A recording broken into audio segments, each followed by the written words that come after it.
Did you name it after Cash Patel? Yeah, I did not, but that would have been a good idea. There you go. What's up, Cash?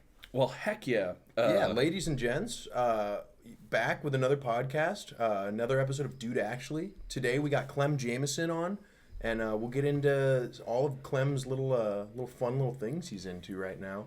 But before, as always, THC Dispensary is an official sponsor of the podcast, have been since the beginning, and will be until the very end if I have anything to say about it. We don't have anything new on the podcast, but next week I should have an announcement for their April 20th, their 420 sales and such.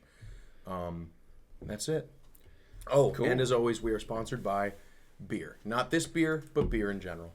And shout out to, and this is very fitting this time, shout out to both Low Gear Comedy and Quik Draw Comedy, who Clem is the executioner on.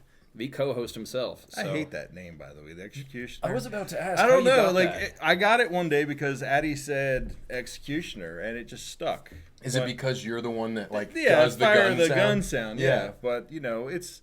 I don't know. I don't feel like I'm the executioner. It just never really seemed like it fit. But it's fun, so I just went with it, and people stuck with it. And it is what it is. I don't know. There could be a better one. Addie didn't have a nickname until Rashad was saying something about him, and I thought Rashad had said the Falcon. Yeah. So that's why I went up and I was like, yeah, Clem, the Executioner Jameson, and Addie, the Falcon Herman. Yep. And I talked to Rashad after. He's like, I didn't say that. I was like, oh, okay, I guess I came up with that then. Didn't mean to. Well, while we're talking about Addie, he came on this show. His first episode, he was on here, and he gave you guys some gifts when he got here, right? There were these little coasters, right? Yes. Quik Draw coasters. Now, my wife had made those to put on the tables at Quik Draw. They weren't really gifts to give out, but Addie gave them to you anyway. So I've decided that I'm going to give away some of Addie's shit. So this is one of Addie's SD cards, guys. You can fight over. I don't care who takes it. Dude, what is on this? I don't know, but guess we'll find out. The dossier. We're going to put it in right now. But yeah, I figured since he was giving away stuff that we gave him, I would give you guys an SD card of his. Somewhere safe. So wait, would that go in? Could I put that into my Nikon? Yeah, you can do whatever you want with it. Do you have a camera No. Do you have anything that can receive that? No, besides my ass. Yeah, give that to me, and I'll put it in my camera. Yeah. Because I have a camera I don't do shit with at all. There you go. Oh. Which also, side note, if you ever need, my brother's a amateur photographer. He's got a really nice setup now. Yeah. I don't know shit about it, but he gave me his old one when I was living in Oregon because I told him I'd love to get into nature photography. Mm-hmm. But if you ever need an extra camera, let me know because I don't do anything with it. And apparently it's really nice. Nice. My brother was like, why aren't you using that for the podcast? I'm like, oh, because I don't know what I'm doing. That's a valid reason to not use it, I guess. So. It's just way easier. What we got is working right now. Keep it simple, right? Yeah. Perfect. Otherwise, it's collecting dust, and it's doing very good at that. So yeah. That's good. That means it's a good camera. Good porous nature. We've asked Addie this before. All right. How Quik Draw started. Oh. And we have his perspective on it. How did Yeah. Quik Draw start with and for you? My perspective came much later than Addie's, right? Mm-hmm. The first time I ever heard about it, Julian Leisure pulled me aside. He's like, hey, did you hear there's a new open mic on Sundays or whatever? I'm like, no. He's like, yeah, Addie's doing like a podcast thing, and it's going to be this cool thing. And I said, no, I hadn't heard of this. And, I wasn't, at the time, I had a pretty full schedule. Wasn't really interested in getting into more. But then one of my friends came into town, and he was looking for something to do on a Sunday night. And I took him to Quik Draw. First time I went, I took my friend from Maryland into town with me. And I just liked the atmosphere there. It was a good atmosphere. It was good for writing jokes. I wasn't involved at this time. I was just doing sets, 2 minute, 2 minute, 2 minute. And those 2 minute sets, what it allowed me to do is take my 4 minute set, pare it down to a 2 minute set that's actually really tight. Yeah. It definitely is a good tool to bring those in. I started really enjoying that. So then last fall, 2 falls ago, I guess it was, I started Low Gear Productions, LLC, my company that is doing comedy production. And I was at that time just trying to get the name out there. I was doing some stuff on TikTok and YouTube, but it was very early, and it was basically just putting a bunch of information out. Nobody knew who it was. It was kind of a mystery of who's Low Gear. And then finally I announced that it was me, right? Yeah. And I'd give my 10-year plan of what I expected, what I wanted to do for 10 years of Low Gear. That was, I guess, November of a year and a half ago. So after that happened, I was traveling in North Carolina. I was doing some comedy shows, and I get a call from Addie, and he says, hey, how much would you charge me to edit one podcast? I want to get something out there so we can see what it is. How much would you charge me? And I said, look, I'll do one for free. because I don't know what it's going to take. I've never done a podcast to the scale before. I'll do one for free for you, and then we'll figure out from there. And then the next week came along and like, hey, I'll just keep doing this. You want to be partners? We just agreed right then. We'll be 50-50 partners. Yeah. Nice. He brings a level of comedy that I can't get to at this point in my career, right? He's just so quick on his feet. He's always just bam, bam, bam, bam, always right there with the comedy. And what I bring is the production level. Like, I've been doing production stuff for years between the church and like school plays and stuff like that. You know, I can run sound, I can do, you know, PowerPoints. I've got all the production side of things. So it was just a really good fit to bring the two of us together. And I always tell people, like, me and Addie are complete opposite people. Yeah. We are not the same guy in a lot of ways, so many ways. And that's what makes Quik Draw special, is that contrast of having the two guys that really don't have a lot in common coming together to do something, and the only thing they really can agree on is this is funny. Yeah. Right? Yeah. And it really works bringing those different personalities, different styles, all that together. And I always tell people that that's also going to be what drives a wedge between us and destroys Quik Draw in the end. But it's going to be one hell of a run to get there. Yeah. Right? Yeah. It's bound to happen, right? Well, yeah. I mean, you know, There's CVH1, all good things come to an end. yeah. Well, and I've seen both you guys improve in your individual crafts since even we've been there, which hasn't been that long. Yeah. You Sure, know? I mean, sure. Addie's more on it. You're quicker with the like the cues, you know. And there's some times, man, like when you started doing the sad song intro for people, man, so like, good. it gets me like every time. Yeah. And it's just gotten better and better. And I think like with summer coming around, dude, Sure. that room's gonna get hot and crowded. Yeah. You know. The nice thing about our show is even if a comic bombs, you guys got to see this firsthand several times with yourselves. When you Yeah. bomb, Yeah. we can still find the funny in the show to keep the crowd entertained because it's only 2 minutes at a time of bad comedy at worst, right? And then you can start pulling out the questions. You know, we can make fun of you nesting your cord. We can do all those little things to Yeah. make sure the crowd is 100% into it. And it really is, it's a privilege really to have a show where we can make it funny even with terrible comics at times.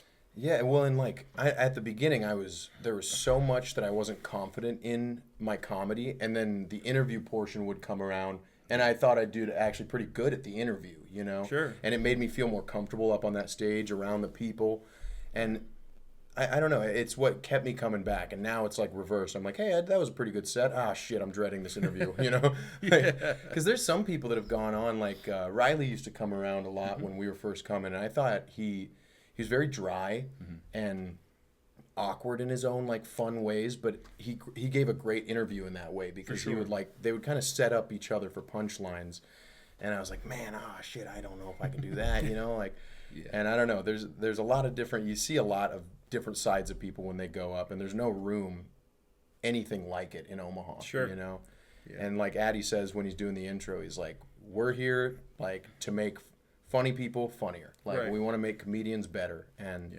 we always say it's like that's been our training montage. Has always been the Quik Draw room. Has always been at Emmett's, and Well, that's okay because this is all still recording. good, yeah, All right. dude. That's weird because we had a storm roll in. By the time you're watching this, it's gonna be a week and a half ago, but yeah. My power was out for some hours. All your apartments were out, right? Yeah, yep. This was out. Walgreens was out. Yeah, the whole area was it was terrifying. Yeah, dude, there's entire power lines down. Well, you have a huge power grid that runs along this entire stream here. Some of the biggest power lines I've seen inner city anywhere around Omaha. If you walk under have you seen these? I hair guess I haven't stand up? paid attention. If you can hear, well, I grew up under haven't- one of those. I haven't experienced that, but you can hear it. You know, you can hear the buzzing, and they're 150, 200 feet tall or something, and you just, zzz, you know, yeah, you can feel through it. the whole park. It's like, what the fuck, dude? But yeah, so maybe that's why, man. I don't They've know. been doing yeah, a lot. I mean, it happened yesterday. They've been doing That's a lot true. of construction today. But so for your production, Yeah. what do you when you're not doing Quik Draw? Sure. And let's say you want to like host a comedy, or I guess maybe that's too far forward for this question. What is your role in your production? At this point, it's whatever it needs to be. I've done everything from booking the shows to hosting the shows to working with the venues. I mean, you guys got to go to the show that I put on at the Horseshoe Casino yeah, that's fun. at Whiskey Roadhouse last year. And that show, from the beginning to the end, that was every bit. That was me. It was my production. I got the comics in. They gave them their time. They did amazing with it. But I'll do anything from that all the way to producing Rashad Bond's special. That was the first special that I got to produce. I've got another one coming up in the fall. He hasn't announced that he's doing a special yet, but I'm and that's recording full production. So like in that case, you know, a comedian comes with no hardware and they say, hey, I want you to produce this. Yeah. And you come with your cameras, your sound, your editing, and you do. They bring their set, and you make sure. That's right. I've told people I can do pretty much anything as long as you tell me you need it and you give me some time to find it. I've got resources. I can reach out and find people to help if we need extra cameraman. I've got extra equipment from different people that I can either rent or borrow. Very small production right now. Most of what comes is from an iPhone, right? But I've got lenses, I've got lights, I've got mounts, I've got sound equipment. In reality, when you're filming something of a mid-quality special is what I would call it. We're not selling this to HBO. We're not selling it to Netflix. We're selling it to promote a comedian. He's going to release it himself on YouTube, that type of stuff. The video on an iPhone is better than most of the cameras you can buy for under $2,000. Yeah. Right? Yeah. Especially like an iPhone 15, 16, the Pro Max. The cameras are just incredible. And then you can get external apps outside of what's built into the phone that makes the camera even better. So using a lot of technology, sitting down and doing a lot of hard code editing, making sure from the beginning to the end, every bit of that is what I'm capable of. That's sick, dude. Your mount, your dual-handed like gamer grip with the lens and the mic and everything. That's so sick. Yeah, I started building that back in December. Eventually, I'm going to get myself a really good camera, a series of really good cameras, right? And I have them picked out. I know what I want, and of course, technology will change, but I've got a pretty good understanding of what I want. So what I've done so far is I've got a mount for an iPhone that will fit onto the professional mounts and create a professional video rig so that 90% of the stuff that's on it can swap over when I get the good camera.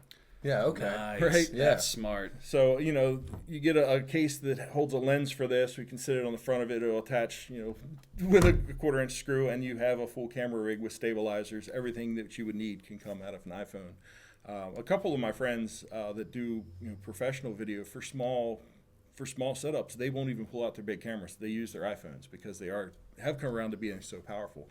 Even the stock sound on an iPhone is better than what it was 5 years ago. So. Definitely. When your level of dedication is admirable, man. There's been a lot of times where I go to Quik Draw at like 7. I'm there an hour early, and there you are, like at the table setting all your stuff up. Like, I mean, you bring in what, 2-3 bags minimum most days? It's 4 bags each week. It's a 5-camera setup with a mixer, a bunch of cables. Sometimes I'll bring in monitors and TV for the visual aspect of things. And it's for a free show, which is the coolest thing, man. It's like all this production value, all of these, and you guys, for Sundays at least when it's filmed, you guys kind of hand select, because I know there's a lot of people that are like, yeah, put me on, and it's like, well, maybe in 3 weeks, But I mean, for people to come in on a Sunday night where there's not a whole lot going on usually and enjoy a free comedy show around a lot of good people, and it's the format that's so much different. It makes you feel more engaged and like you're actually a part of the show.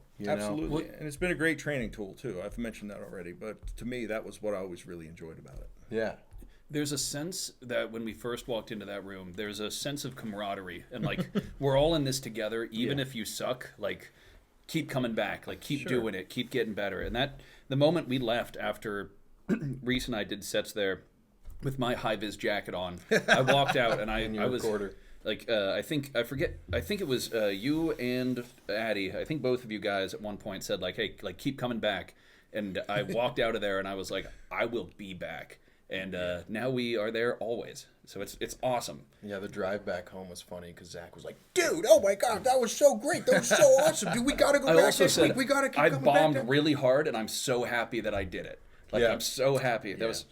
You guys foster a welcoming and like very like comedy forward environment above all else, and I think it's really key. Funny because with Zach specifically, I came back after years of living out of town, and hadn't seen Zach do like all of his new art stuff that he'd been doing. We did EDM music, and then him and a mutual friend started doing like funny rap, And I went to like one of their first shows, and Zach's like sweating, red face, like hyping the crowd up, like going crazy. They loved it. He has a song that's called "I Suck," and it's all about how he sucks his own dick, you know. And like people are going crazy. And then his first time doing stand up, he's just like full body shaking, like nervous. Like, I'm like, weird. Dude, it's just like a month prior, I saw him like absolutely obliterate a room with like the craziest, weirdest rap I'd ever heard. And then he's like, what was your first joke that you tried to tell? Well, the first thing I said, I went up and I was like, guys, like, please laugh. I bought this high-vis jacket for $30, and if you don't laugh, my girlfriend's going to kill me. And then no one laughed. No, Morgan gave me a hearty chuckle. She was supporting.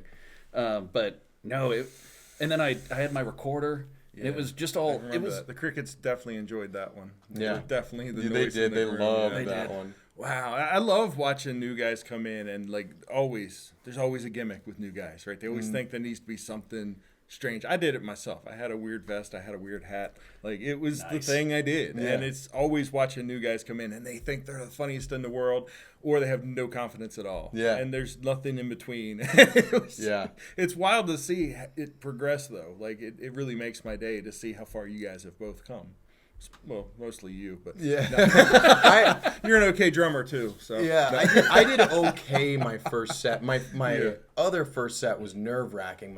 Because I work with my mom, right? And she's like, "Oh, what do you do?" I'm like, "Well, Zach, like, sign me up for this. I got to play at the Waiting Room, a comedy show at the Waiting Room at the end of the month, and I've never done."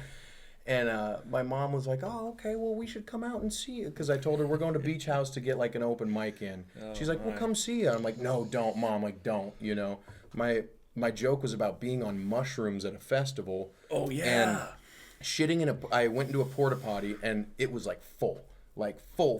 Open the next one, even more full. You know, and I opened these 5 porta potties and I choose like the least terrible one. And I'm in the middle of tripping and pooping and like, you know, like it's not falling too far, and I felt, and the joke was that I felt like I was like a McDonald's ice cream machine because I was like trying to swirl it around the cone and shit. Hope that I didn't get like a Hershey's Kiss. And my mom, my aunt, my sister, my brother, and my other it was crazy. They just walked in right before my set. And I don't want to do this one about tripping on mushrooms and shitting in a porta potty. You know, they were also the only ones there. Only people, and that was the most nerve-wracking part of it, was that no one was there. There was Bill Queen who was hosting it, and he went up, he goes up, he goes, "All right, who wants to go first?" And me and Zach are like. And he's like, "Okay, I guess I'll go," you know. And so Bill Queen does a set that was really funny, and then we went up. Well, we were like, "Shit, dude." We went up, both of us, and I couldn't even do comedy. I literally stood there shaking, couldn't say anything. Reese did a set. I thought it was really funny. Well, and that's what I was asking you about that set. What your jokes were then? Because I remember it was the George. I had the George Lopez joke that I couldn't even tell because I was so nervous, and then I had one other joke, but they were both bad. But then you and I both went up. Your childhood friend Zach went up, and then Bill Queen came up at the end. We didn't even know he was going to come up, and he just started shit talking all our whole quad of people. And I was like, "Oh my god, this dude's so funny!" Quick. Because we walked in, and I hadn't seen my other friend Zach. He friend in my neighborhood growing up, and he was sitting there. There was a bingo night, and he was in town. He's like he's going to be a surgeon. He's going to surgery, fucking med school to be a surgeon. And he's sitting there with his family, his whole extended grandma, grandpa, aunt, uncle, mom, dad, and they're playing bingo. And in 10, 15 minutes is when they stop bingo and start comedy. And I was like, fuck, I can't, I definitely can't do this in front of all these people, you know, holy shit. And luckily they got out. But he ended up, I was giving him shit. I'm like, "Oh, you should go up, bro. You should go up." And he's like, "All right, cool, I'll go up." And he did jokes about, and he crushed. He did jokes about being in med school and being in the actual hospital, and made a joke about there's a poop joke. Somebody's levels or something were low, or something was going on with a sample of blood or fecal sample or something. And a nurse asked him, "Are you sure?" And he's like, "I know what it, I know what it's supposed to taste like," was the whole joke, instead of I know, and the 5 people that were there, my mom was like, "Oh my god, that's so funny," and she didn't even laugh for my joke. Me either. Because yeah. Oh man. Yeah, that was crazy. My first paid show that I ever did, I think it was the first paid show I did. I had written a 9/11 joke, and Okay. I'm a pretty clean comic. Yeah. I don't do anything even remotely edgy, but I really enjoyed this joke. But right before I went up, I looked out, and right in the front row, there's a dude with a long beard, and his T-shirt says, "Allah is my co-pilot," which I don't know if that's a joke shirt or if like he's actually Islamic. And I've got Islamic friends, so I don't want to be disrespectful. And the joke's not even disrespectful, but I'm like, do I do this joke now? Oh my gosh! And then somebody went before me, and they mentioned his shirt. And he got offended and left. And I'm like, oh, thank God this guy left. One guy. Like, I don't think it would have gone well for me, just knowing how he reacted to that joke. And, I didn't have the experience to know when to pull a joke. And that one's probably one I probably should have pulled. And to be honest, I don't do that joke very often anymore. Yeah. It's not, like I said, it's not even remotely inappropriate towards Muslims. It's definitely kind of insulting to Lee Greenwood and Toby Keith of all people. So it's a weird joke. That is a real thing. Wesley, you know Wesley. Yeah, I do. So he did his second set at Dubliner a month ago. Yeah. And he was like, "Oh, dude, my mom, my sister's coming, my stepdad, people I've known since high school that I've always tried to be the good friend that they don't have to worry about and being wet, And my opener was, if you've ever heard my cocaine makes me fuck dudes joke, that was my opener, and I was like, I can't do that one. And Wesley was like, no, do it, please do it, please. And I was like, no, fuck no, hell no, dude, these are your parents, I'm not trying, And I did it anyway, and I glanced over just for a second because I never try and dial in on anybody, but they were both laughing, and I don't know. So sometimes it's sometimes you just got to be unfiltered like that. But at the same time, I did Into the Fire with Taryn was my first real show when I started doing comedy. Sure. And I looked in that room and it was all families, dude. No one super young. It was 21-year-old kids with their parents and stuff. And I was just there's a few that I was I'm not doing this one. And I even ran it by Taryn, and Taryn was like, do it anyway. I'm like, no. And I just ended up not doing it. And it still went well. So I don't know. It's one of those things that, if you get a chance to really look at a room, especially if it's a smaller room, if it's a fucking, if it's a bunch of fucking people, who cares, dude? You're gonna get laughs. But smaller the room, the more the more anxious I get, Yeah, something a lot of comedians screw up, at least in the early days, is they don't sit in the room to be able to read the room before the show. They're watching the comedy show, when in reality, you should be enjoying the comedy show too, but also, what's the crowd doing right now? What are they hitting on? What's not hitting tonight? Yeah. Do I have to cut out my Hitler jokes? That type of stuff. You never know where it's going to go, and you gotta read the crowds. That's smart, and that makes sense because I've got that Into the Fire show coming up in April, April 4th. And there's a few jokes I have that I'm like, I need to see what this room looks like before I say it, because I don't know if my cat extra chromosome joke would go well, or probably a third of the things I say. It's pretty egregious, but you just have really wacky, obscure concepts, and I think that's your biggest strong suit. Is people are like, what the fuck is he talking about? What? But I don't know. There's only one pet peeve I've seen that I feel like there's certain comics in the scene that do it regularly, and it's just not being a good audience member or leaving early, happens all the time at the Dubliner, which makes sense because there's nights where 24 comics sign up, and it's Jesus fucking Christ. But some people will go first just so they can do their set and leave. And it's well, what the fuck, Yeah, and I get that. There's definitely reasons Monday, for that. right? It's Monday nights, and people worked early. I get that. I'm guilty of it myself sometimes, but I do try to stay at least an hour into the show no matter when I run. And the people who understand and know what Quik Draw is understand that we mean well. We're not out there to insult and hurt people, right? We will make jokes that sounds like I might hate you, but we don't, right? Yeah. We're good buddies. Exactly. We hang out, we can roast each other, we can have a good time. Not everything that's said as a joke is serious. That's why it's a joke, right? And there's certain topics that certain people have just put off limits. There's certain people they don't want in the room with them. And I don't want to go into all of that detail, but we consider Quik Draw, and we joke about this, but it's a little bit of seriousness to it. We are the most inclusive open mic in town on Tuesday nights, right? And I say that because we currently don't have anybody He's completely banned from the show. There's a couple people that won't come back on their own accord, and one guy we asked not to come back. That's fine. Yeah. But it's not even for the reasons you'd think. It was an actual danger to that some makes people. Sense. So you're always, when you're dealing with people, you're going to have someone not agree with you. But when people can't be reasonable about it and don't want to work it out, and they just want to scream and yell and get everybody else riled up for no reason, it doesn't do anybody any good. And eventually, if that keeps going, then all the showrunners are just going to leave town, and everybody's going to be begging for spots that don't exist anymore. Yep. One of the best advice I can give to anybody, right? 3 rules of comedy. 1, be funny. 2, don't piss off the showrunners. And I'll be famous when I figure out 3. I don't know what it is yet. But no, you got to be funny and be easy to work with. Yeah.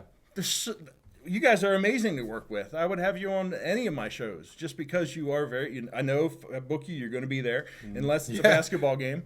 I wasn't involved with that one, so that's fine. But yeah, you guys are reliable. You show up. You don't cause drama. You don't go on Facebook 2 days later and complain about something that you didn't even mention that night that you were having a good time at, and then you get the entire scene and the neighboring scenes all pissed off at me for no reason. Yeah. Yeah. I mean, like, I like to say it like this. Like this last Sunday, or was that this last Tuesday? My brother, my sister, and my other sister showed up. But my younger sister, I mean, she's there once a week, either on the Tuesday or on the Sunday. Sure. And I asked her when the whole, when stuff started, hitting the fan or whatever, I asked her straight up, I'm like, do you feel, uncomfortable in that room? And she's like, what do you mean? Which was already a good indication.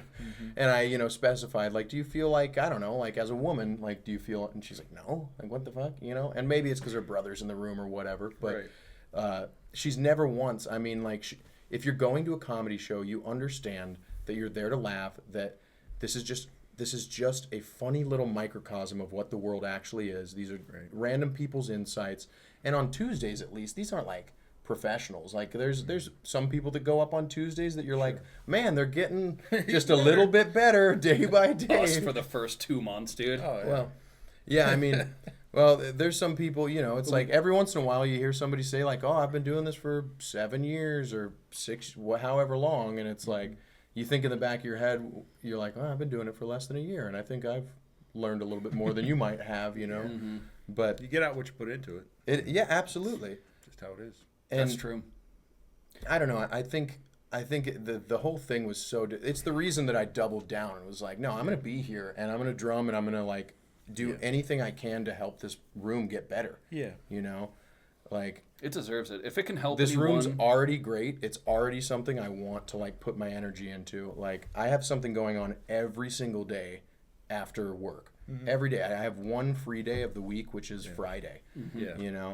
And then Saturday's open mostly that's when we will have shows or actually get a chance to hang out and not do something. Yeah.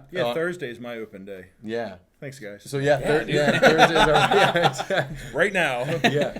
And it's funny because, a lot of people will ask me oh, okay, well, how about Thursday? I'm like, Thursday's not any of my comedy days or my game night or anything, but it is the podcast day, Right. And it is nice to have your hands in a few different things, but it's always, I don't know, we've had all sorts of people on the podcast. You get out.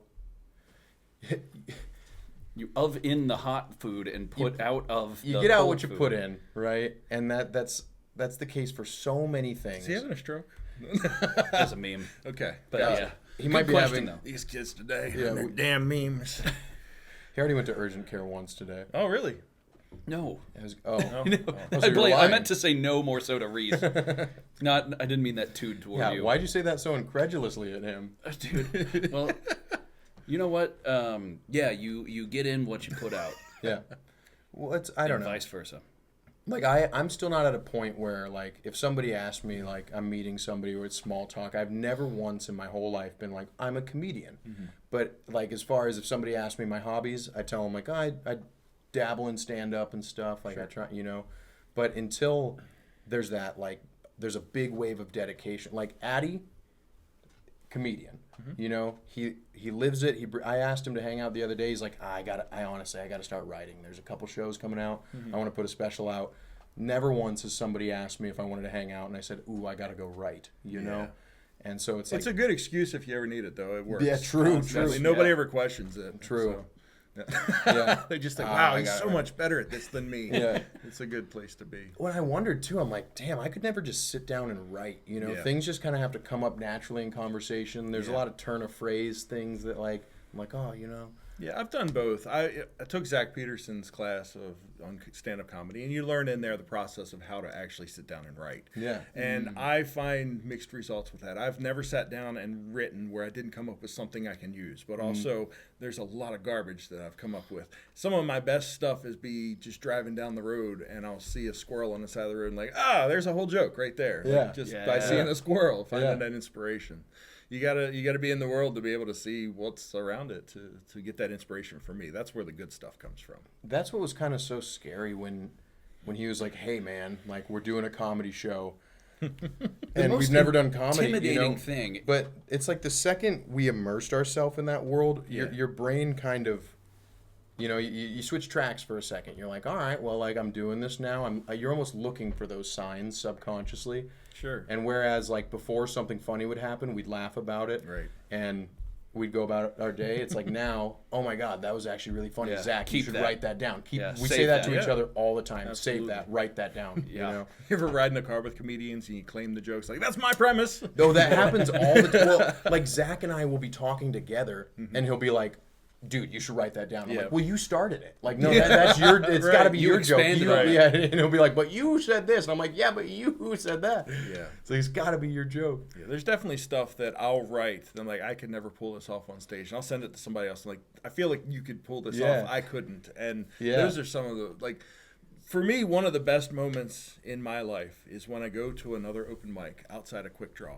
And I see someone telling a joke for the first time that on Sunday was an interview question that they just turned into a 4-minute set. That makes my day. Like, I feel like we're doing something good here. And at this point, I'm trying to grow Quik Draw because I think there's something financially to be gained about it long term. 100%. But also, when I turned 40, I decided I wanted to be full-time in comedy by the time I turned 50, right? I gave myself 10 years to go full-time in comedy. It's a pretty reasonable... You're 40 now? I'm 41 now. I'm a year and 3 months into my plan, right? Looking young, bro. Well, thanks. I had no idea. I got a very early start on life. I'd say you must be eating well, but your gout tells me Oh, otherwise. no, definitely not. It's definitely not eating well. But anyway, I set that goal for myself, and I know I'm not a nationally touring, world touring comedian. It's not something I could do on my own. I don't have the drive, ambition. I don't like traveling that much to get motivated to do that. I want to do comedy in Omaha. Our scene's so small right now that you can barely make money here, right? We got a great scene, a lot of comedians, pretty good venues, but we don't have the way to make money here. So my goal for the next 10 years is to bring comedy in Omaha up to a level where it can support me, whether it's in producing, doing comedy, hosting shows, or just YouTube ads. However it happens.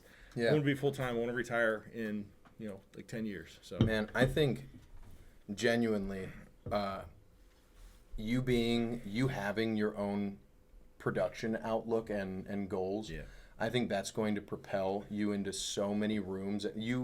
You're a hot commodity in that way. Sure. Right?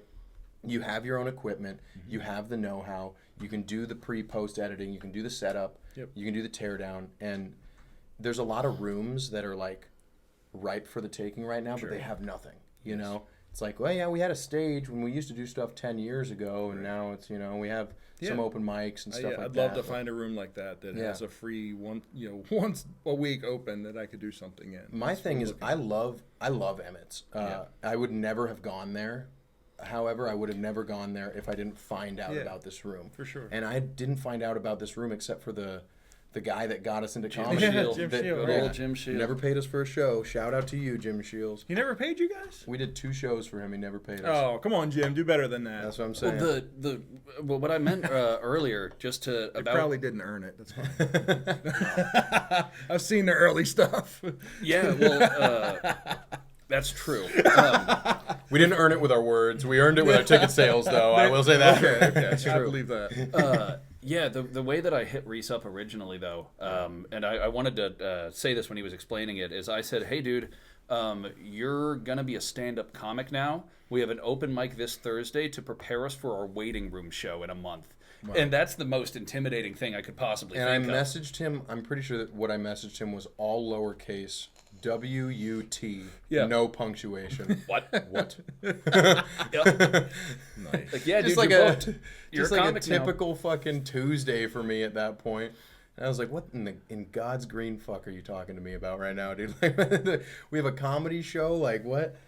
Just picture 10 years from now, you sell at Madison Square Garden. You're going to be sitting backstage going, remember that time that I just said, hey, you're doing this thing? Yeah. That's a crazy backstory. Yeah, remember Jim Shield? Well, I love to tell people that because some people are like, when did you get into stand-up? And I'm like, oh, you know how like Zach just like does things? He'll buy me show tickets and be like, hey, we're going to see this person in a month. Or he does this shit all the time. And it actually, like, of the two of us, our artistic dynamic works out because he has the drive and the know-how. And it's almost like he's great at talking to people, but I'm the jabber, you know? And so, like, I'm more like he's the ghost writer. I'm the face of it. But he really does all the work and has all the drive and motivation. Like, there's been so many times where he's like, hey, like, you know, something changed about the podcast. You got any ideas for, like, somebody that might want to be on this Thursday? And I'm like, well, I have a brother. my grandma isn't working anymore, you know?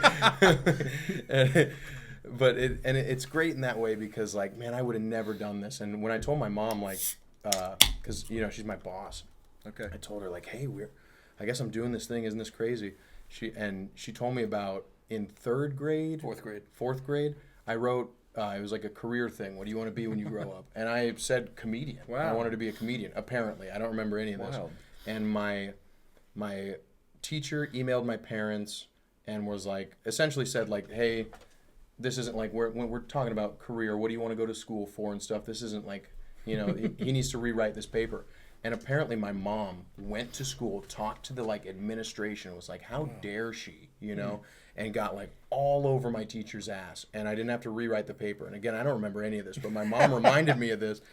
And, you know, I was hugely into comedy as a kid, but it's one of those things that, you know, like, you see stars on the, you know. Seems out of reach. Yeah. Anything that happens, because, like, you know, singer-songwriter for the last 10 years, but I've never taken the next step to take it seriously because I'm like, that's just going to be so much of a waste of time, you know? Sure. I always watched Jeff Foxworthy growing up. Like, I think I was about 8 or 10 years old, and I got one of his albums, and I memorized front and back of the cassette. And I would just over and over listen to it.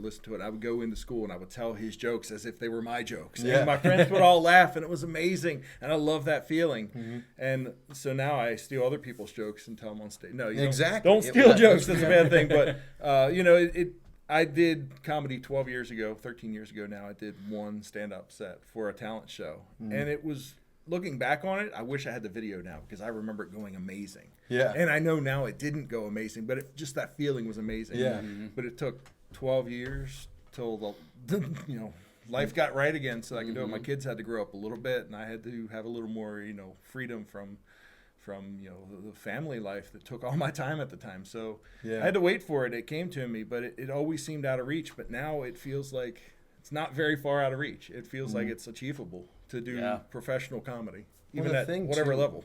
We talked with Addy when he was on the show, and I was telling him, like, the only thing that's holding Quik Draw back right now is people just don't know about it. Yeah. Like, you guys have chummed the water in there, and like, we would have never, like, you got 2 people that come back every Tuesday, every Sunday, unless something crazy happens, you know?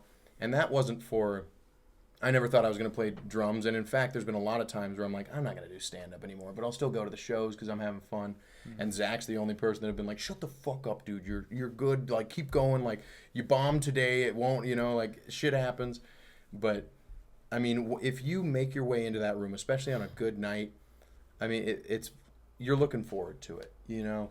And that's why, like, we have a few regulars right now, but they're there. Like, when they're not there, you're like, oh, I wonder where they're at tonight, you know? Right. Like, oh, shit.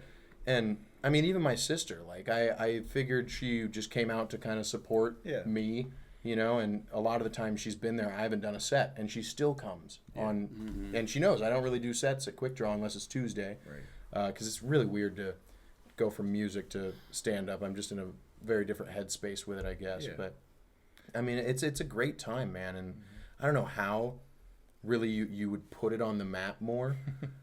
I guess Leavenworth's just a weird street. It's a weird street, and we've got people talking against us. That doesn't help, right? There's half the city right now thinks that we're a bunch of Nazis because someone said we're Nazis. Yeah, it's ridiculous that's the world we live in right now. Politically, I'm independent, very center. I don't give two shits about politics, and I don't get mad if someone has different politics than me because I don't care enough about it. You're simple in the way that I feel like whatever's going on, like election-wise or whatever, you're just looking out for your kids. You're looking out for your family. You're like, I don't know what the right choice is, but, I want my kids to have a good education. I want us all to have a good life. Like, and I don't know. I mean, there's been a couple comedians that, like, they've been upset at me because I'm like a drummer at Quik Draw, and it's like, oh my god, Yeah, like it's crazy. Find something better to do. If you put this much effort into your comedy as what you do insulting others, you would be amazing. That was to someone specific who's probably not going to watch this because probably they're a not. Sore fucking loser. Well, they might doesn't hate watch watch cool it. stuff like this. They might hate watch it. But the root of it is too, like, I actually care for people very easily. If you're a good comedian, and I've seen, like, even the person we're talking about, I've seen good sets from them, and I just, if you want to pull an angle and get people behind some kind of like fight that you're trying to induce, you're really taking away from the craft and the reason we're all here. I get it. Things happen. There can be very circumstantial things where maybe you did feel uncomfortable in the room once, but if it wasn't due to the hosts, Right. then what, like, what's going on? We don't have wristbands that we put there's on. not We like don't a do guest background list. checks. Yeah. There's not. And part of being inclusive is, okay, if you feel uncomfortable, maybe voice that directly to the person. Let's act like this social platform that all these social platforms that we all post and operate on. Let's put that to the side for a second, and let's act like adults and humans and interact with each other. Yeah. And have open conversations. It's why we stopped doing, it's not why, but it's a big reason that we kind of wanted to step away from the music crowd. Yeah. And we always figured it was more prevalent in EDM because people would go to festivals, eat a bunch of drugs and dance. And, it was a very, like, people like, oh my gosh, this guy's a creep. It's like, you mean this guy at a show where there's a bunch of half-naked people was creepy when everyone's on drugs and half naked? Like, that is a breeding ground for toxic people like that. Not saying it's right, because of course it's not, but we kind of felt like that kind of comes with the territory. Like, sociopaths are going to gravitate towards that kind of thing. But in comedy, man, like, when we first came in, we were like, what a better scene. And there's only been one thing that's happened that we're like, oh my god, this shit again. Overall, though, people can like take one on the chin. Like, people can they're fine overall. I've roasted the absolute shit out of so many people. Yeah. Especially Shank. I said he fucked dead bodies in the ICU. Yeah. That's just, it's all... it is all for enjoyment of others. And the good comics know why they're in it. Like, some comics will be like, oh, that was so good, and I got such a good ego boost out of this. And, oh, yeah, I'm going to keep coming back because this is, like, the only thing I have during my week that people will, like, pay attention to me and, like, I feel important. And the best comics already got it, like, they already got a good life. They're already fine with all their stuff. They're happy. But it's spreading that enjoyment and spreading that joy. Oh, yeah. That, like, it's great when you're laughing with people. It's great when you can, like, feel a part of something. Absolutely. And I feel like a lot of people that fail at this, they don't connect in that right way. And if you got a room of 200 people and every person in there is laughing at the top of their lungs, there's no better feeling than that. Oh, it's true. Oh, yeah. It's incredible. It's true. yeah. It's incredible. That's electric. Yeah. It's like... It's the best feeling. It really is. Yeah. One day I'll get to experience it. No, man. Whiskey Roadhouse was good. It was one of our like earlier shows, like stand-up shows that we went to. But the lineup was great. The production was great. Yeah, Bill Queen's amazing. I put him in as the headliner. He actually he called me up as soon as I posted looking for comics. He said, "Hey, I'm your guy. I'm doing this for you. And he spends so much time in casinos that He he was wanted like on that stage. Yeah, he was like, Yeah, that's casino. perfect. And I'm the man. Let's for the face job. it, that opportunity fell in my lap. I didn't work for that opportunity. It's just one that I was ready for. It fell in my lap. I didn't think I was ready for, but it went so well that Well, it you gave, worked for it after it Oh, fell in your lap. I definitely busted my ass for Yeah. those 3 And- months after I was. What happened was I was supposed to host an open mic once a month at that place for this charity group. Okay. And when they gave me my night, they misunderstood and gave me 3 hours and said, "The stage is yours. Do whatever you want with it." I'm like, "What do I do now?" So I found 4 comics and we made a show out of it, and it turned out really well. So, but it was a great night. I really love working with Bill and Rome. They're just both great guys. They get me in trouble sometimes, but Well, and it was nice good because guys. like there was a lot of gamblers in that room, and I didn't see anybody like stand up and go back to the machines or to the tables. You know, during the that's true. show. Yeah, not the After end. the show, they're like, "All right, time to gamble again." But yeah, I like, was watching that close. We were gaining crowd members throughout the entire Yeah. show. We had people wandering in that heard it, and it was they wouldn't let us move the tables. Yeah. That was really Yeah, that- frustrating. There remember was, you saying there was a that. mosh pit between the comic. Yeah, there was. It literally was a horseshoe shape. It was a horseshoe shape Yeah. with like a mosh pit in the middle of it. So we were a good 40 feet from the audience. Yeah. Not inducive for a good comedy. You just need to pull those Yeah. tables up. They wouldn't let us change it. I wish they would have let us change it. That's the one regret I have from that show. If I had to do it again, I would have just pulled the tables up, no matter if they asked or not, because I know that would have been a good show for them, and they wouldn't have actually cared. So I think Emmett's would be perfect if like, man, I wonder if they'd let us, if the owner would let us buy doors.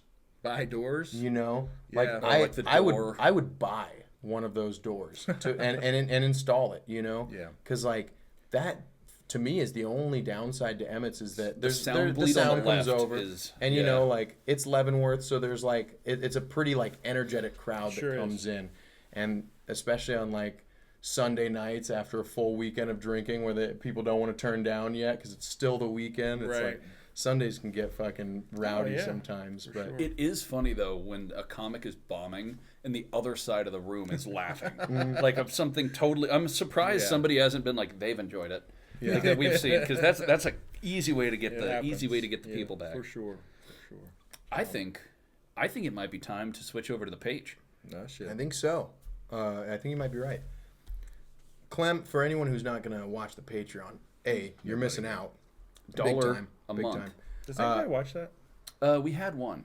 You had one. We have Yeah, one. so far. All not right. yet. He was All right, actually it's more than he- I thought. So that's Yeah. good. Yeah, Good I'll job, take it. guys. He was actually on the premium like subscription. What he's one of my it Paul? personal friends. Oh, Well, no, a different friend. But it was one of those. He had a bunch of cards, and the card that he was using to pay for it, I don't remember the full story, but he had to cancel it. So like a bunch of his fucking members and Netflix and all this shit was on it. And yeah, so like Dang. Yeah, we have 2 tiers. We have one which gets you access to everything, and then we have a $5 tier that's this gets you access to everything, and you also give us $4 extra. That's the description of the Oh, I tier. like it. Yeah. I like it. Yeah, That's good. Thank you. But he got that tier, and he was there for 1 month, so There you go. Yeah. got that going for us. Congrats, guys. we've made $1 off of podcasting. We have. Wow. Amen. Hey man. Good job, guys. Well, Halfway there. what would you like to plug? What do Yeah. you? Just Quik Draw. That's the big thing we're doing right now. Quik Draw Comedy. Check it out on anywhere you watch Spotify, YouTube, Apple Podcasts. We're everywhere now. I think we just got on Apple Podcasts, so that's a big Nice. one for us. And Low Gear. Low Gear Comedy, Low Gear Productions, LLC. We'll record stuff for you. The link will be in the comments. down below. We've been talking with Lucas Schneider about once a month potentially recording the Dublin Open mic people's sets if they want them for just dude. tips. You know, Yeah. if you want to throw me $10-15 to record your set and get a professional clip, we'll be starting that probably in April. We haven't got the details with Lucas, but we both thought it was a great That's idea. And we're going to awesome. try it once, and if it works well, maybe we'll keep doing it. And then the last thing is the lighter side of finance. It is a financial podcast that I am a panelist on every week. Okay. Pretty incredible show. I know nothing about finances at all, and I tell you what, we've Just got financial burdens. really good. Yeah, we have a really good, once again, very very diverse in thinking cast of people. Mm-hmm. The one of the comics, Tara Jean O'Brien, LA comic, has been on Conan, was a writer with Conan, a whole bunch of stuff that she's done like professionally. Nice. Very, very, very talented. Been on General Hospital, like actress and comedian. Nice. We got JP Lambiase out of Austin, who, if you are familiar with the old healthy fast food YouTube channel, 10 million Healthy subscribers. Wow. From like the last 10 years, he was half of that, and then he's no longer part of that. He's on our show now, so we got that. We got a really good group of guys. Billy from New Jersey is the host of the show, and we always each week get a different financial expert in to. Basically, they tell us things about finances, and we make fun of them. So Nice. All right, hell yeah. That's a Nerd. lot of fun. That's awesome. Yeah. So that project has been funding most of Low Gear and Quik Draw because that is one of the best things I got going for me right now. So Yeah. support that, guys. We're hoping to get picked up by some network or podcast network, TV network, something eventually. So Perfect. That'd be man. dope. yeah. Well, thank you guys so much for tuning in. Shout out Clem. Really thankful that you came on. It's been awesome. Check out the page. Shout out Quik Draw Comedy every Sunday and Tuesday, 8 p.m. Emmett's Tavern. It'll be the best thing you've ever done in Omaha, at least in my opinion. It is so much, not only a bringer of joy, but a bringer of like friendship and feeling of togetherness that is unprecedented in anything that we've ever experienced, whether it be EDM. Rap is close because Justin Strawstone, awesome guy. But yeah, amazing room. Thank you guys so much. We'll catch you on the page. Adieu.